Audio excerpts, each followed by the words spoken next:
I'm now delighted to introduce an individual who I have personally admired for many years, Vlado Perkovic, who will deliver our first state-of-the-art lecture, Yes, We Can Cure Kidney Diseases. Vlado is currently the Provost at the University of New South Wales in Sydney and was previously the Dean of the Faculty of Medicine at the University of New South Wales and also a Professorial Fellow at the George Institute, Australia. He's also a staff specialist in nephrology at the Royal North Shore Hospital. Vlado is a globally recognized expert in kidney trials, clinical trial methodology, and operations. But most importantly, at this point of time in kidney care, it has been Vlado who has led the charge to transform nephrology by bringing new therapies into kidney patients. In particular, he has led trials that have underpinned the approval of 3 first new-in-class therapies for kidney diseases. And so on behalf of ASN and the larger kidney community, thank you, Vlado, for your leadership and for your vision, and we look forward to hearing from you about how we can cure kidney diseases together. And my apologies for your loss in the World Cup cricket. Vlado.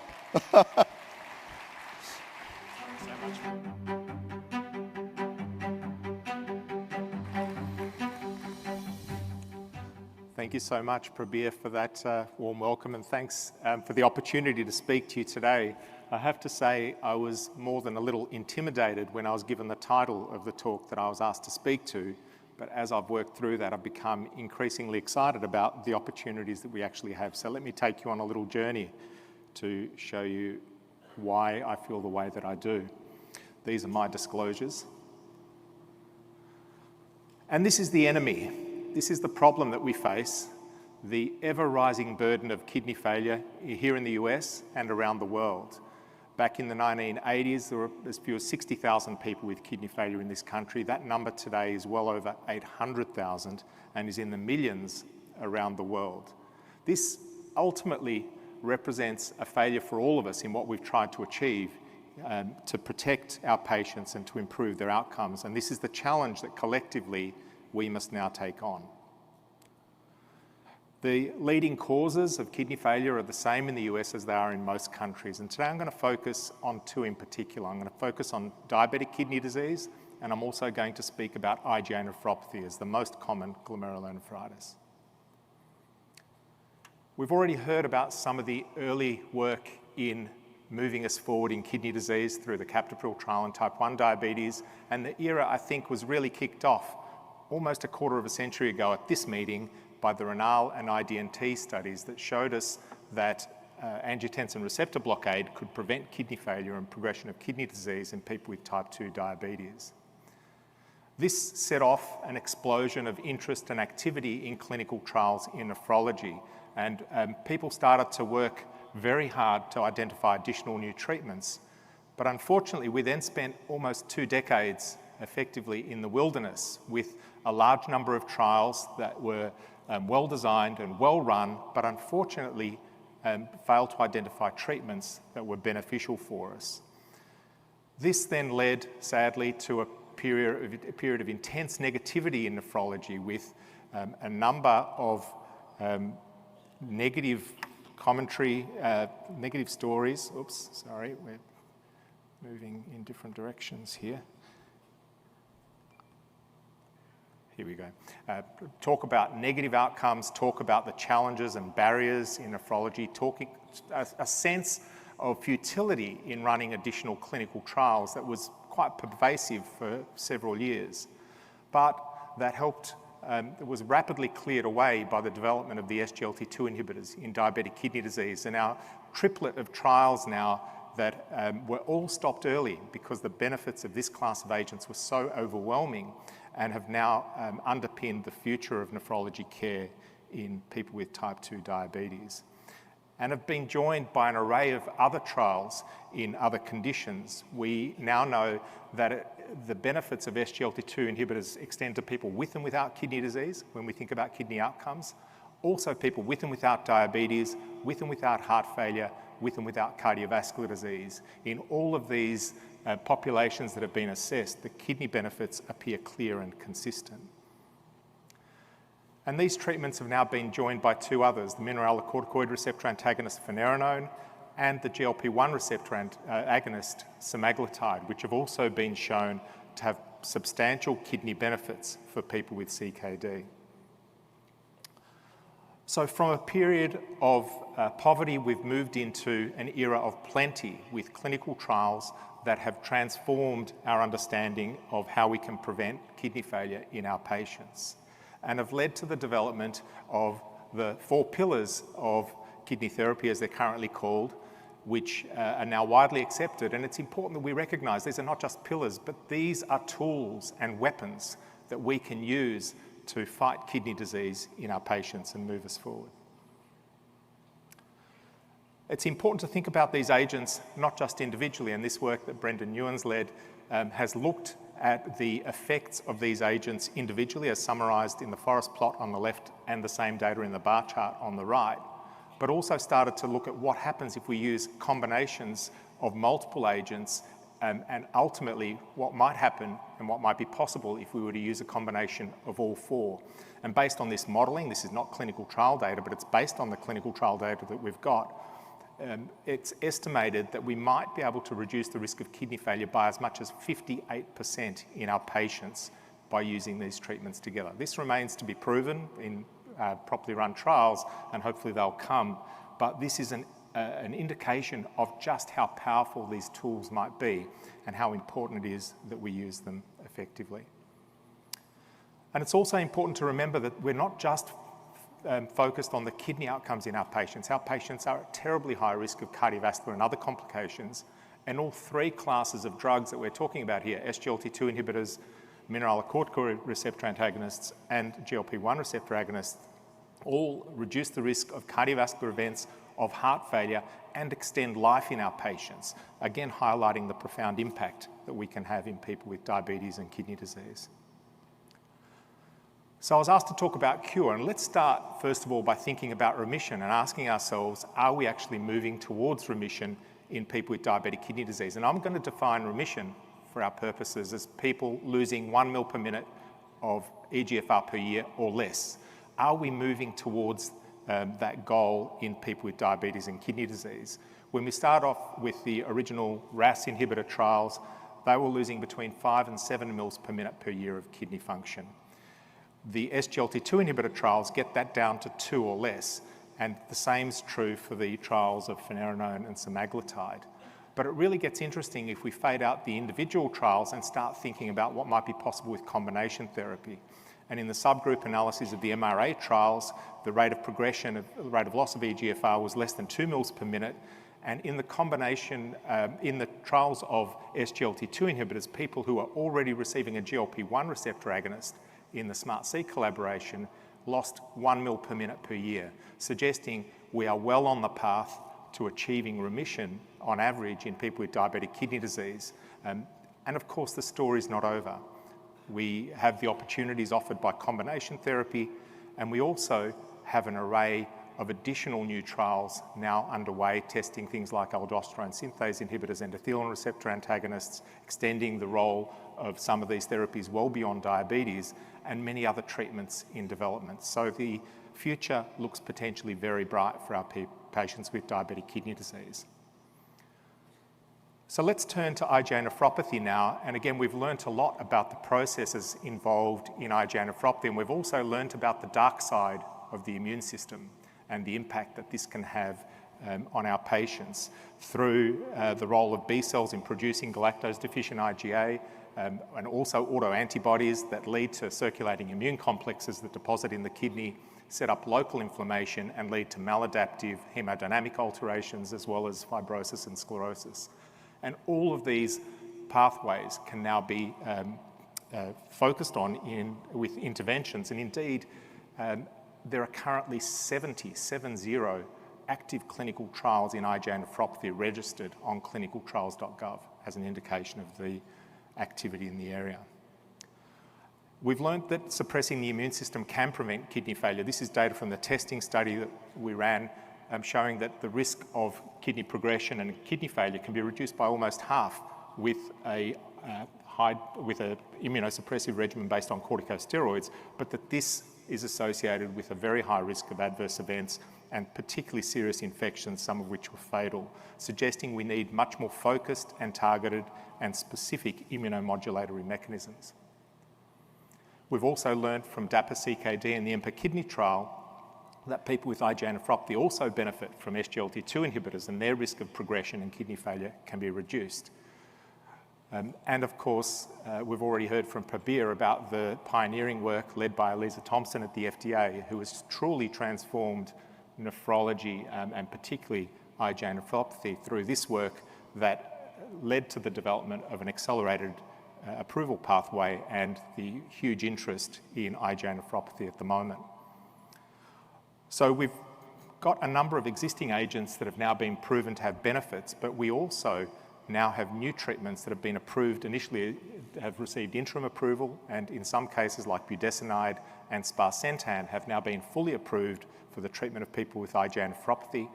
We have 2 new treatments that have interim approval in iptacopan and atrasentan, and in 3 weeks' time, the FDA has committed to making a decision about the accelerated approval of sibeprenlimab, the so-called PDUFA date on November 28. So we've got new treatments available today and many, many more coming that can help to transform the care of people with IgA nephropathy. So how are we doing working towards remission in people with IgA nephropathy if we take the same approach? And if we look at some of the early trials of RAS inhibitors, people were losing as much as 8 mils per minute per year of kidney function.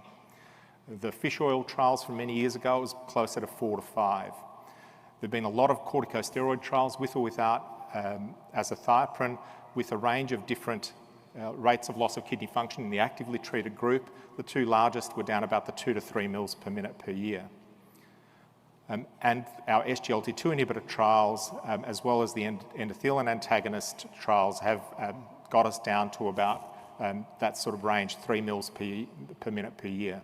But there's huge interest and excitement now with the opportunities that are offered by the B-cell-based therapies. And this is a summary of 4 phase 2 trials of different B-cell therapies: the APRIL inhibitor sibeprenlimab, the APRIL BAFF inhibitors atacicept, which we'll hear more about shortly, and telitacicept, and the CD38 drug felzartamab.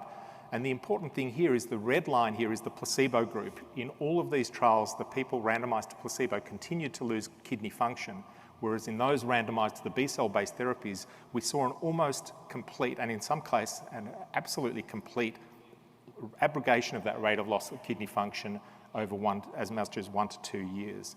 And so if we plot this data on the same curve and again fade out the individual trials and have a look at this class of agents, we are indeed getting to a situation where remission appears to potentially be possible. And of course, we await the long-term phase 3 trial data to see whether this indeed turns out to be the case. But this is not the end of the story, and there are more drugs coming. So the treatments we've talked about so far, the B-cell therapies reduce the production of IgA. There are new drugs being developed, such as this one, that increase the breakdown of IgA, and this drug in particular focuses on galactose-deficient IgA and will help us understand whether indeed that is truly pathogenic in the condition. There are other drugs being developed that break down a broader array of IgA antibodies, and it will be interesting to see whether these agents are also kidney protective, and indeed whether we might use them with B-cell therapies to simultaneously increase the breakdown and reduce the production of the abnormal antibodies in this condition. Some directions for the future are also potentially offered to us and suggested by some old case reports. These are 2 case reports of people who had biopsy-proven IgA nephropathy and subsequently developed a hematological disorder that required bone marrow transplantation. And after the bone marrow transplant, their IgA nephropathy almost, and in one case completely disappeared, both on repeat kidney biopsy and also based on the clinical parameters, which raises the question, might we be able to look at changing the underlying immune system in people with IgA nephropathy. And indeed, this approach is now being trialled in other conditions. Might the enemy here become our friend? And could we, in fact, look at editing the genome of B cells to change the sort of immunoglobulins that they produce and to effectively not just cause remission, but perhaps cure in people with IgA nephropathy in the future? So here's our challenge again, the rising prevalence of end-stage kidney disease. And indeed, it's continued to rise over the last few years, suggesting the possibility that it may continue to do so. Will we see the tide of people with kidney failure continue to grow? Might we be able to actually cause that to plateau? Or could we, in fact, over time, reverse this rise and turn the tide in terms of the number of people reaching kidney failure? And what might we need to do to achieve that? As Prof has already told us, we've come a long way. We've developed quite sophisticated tools to understand epidemiology, physiology, pathology, to develop new interventions and to test those interventions. And I've shown you some of those that we've been able to do over the last few years in the slide to date. But that is not enough. And the rising number of people with kidney failure show us that that's not enough. If we think about some of the other things we need to do, we need to be able to identify people with kidney disease more effectively than we currently do. And indeed, awareness of kidney disease is quite good in nephrology clinics. 86% of people with an eGFR below 60 are aware of that fact. But in general healthcare settings, that reduces to 1/3. And in the general community, it's down to as low as 7%. So we've got much work to do to identify people with kidney disease. And there is work being undertaken to look at screening. This paper last year showed that we could potentially prevent as many as 17% of cases of kidney failure if we were to screen people every 10 years from the age of 55 and use an SGLT2 inhibitor.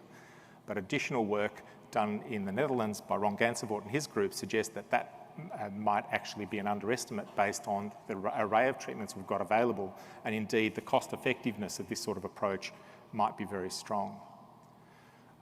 But screening in itself is not enough, and Prabir has also talked about the issue of implementation. And here we really do have a lot of work to do. If we look at data provided here by Kathy Tuttle from the Cure CKD registry, and we look at people with diabetic kidney disease, about 2/3 of people in that registry with diabetes are receiving ACE or ARB, and that proportion's stable. We don't seem to be making any impact in increasing it. When we look at some of the newer agents, the story, sadly, is not as positive. We're down to more like 10 to 20% of people on these therapies. And whilst there's growth over the last few years in the number of people receiving SGLT2 inhibitors and GLP-1 receptor agonists in particular, at the current trajectory, it'll take another 12 to 15 years just for them to reach the same proportion as ACE and ARB. So we need to find ways to accelerate this work. So we've got a lot to do to leverage the work that's already been done to identify these new treatments and get them to the people who are likely to benefit. And there are other groups who are doing this. This is a program that's being run by Kidney Health Australia, our version of the National Kidney Foundation in Australia, that's aiming to end dialysis by 2050 by increasing detection, by working on innovation and prevention, and also by working on increasing transplants. And I think this is the sort of thing that we need to collectively take on. So to summarise, we've got a big problem. The burden of kidney disease is growing, but we've learnt a lot about the mechanisms underlying it and some of the treatments that work. And this provides us with the tools now to, for the first time, perhaps in history, have an impact on reducing the prevalence of kidney failure and its complications.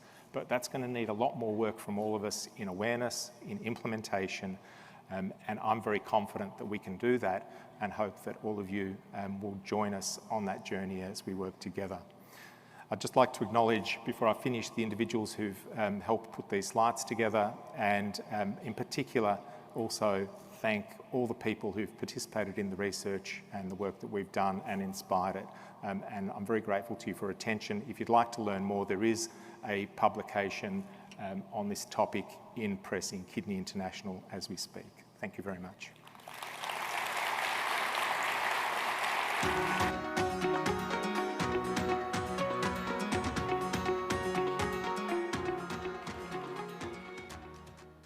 Thank you, Vlado, for a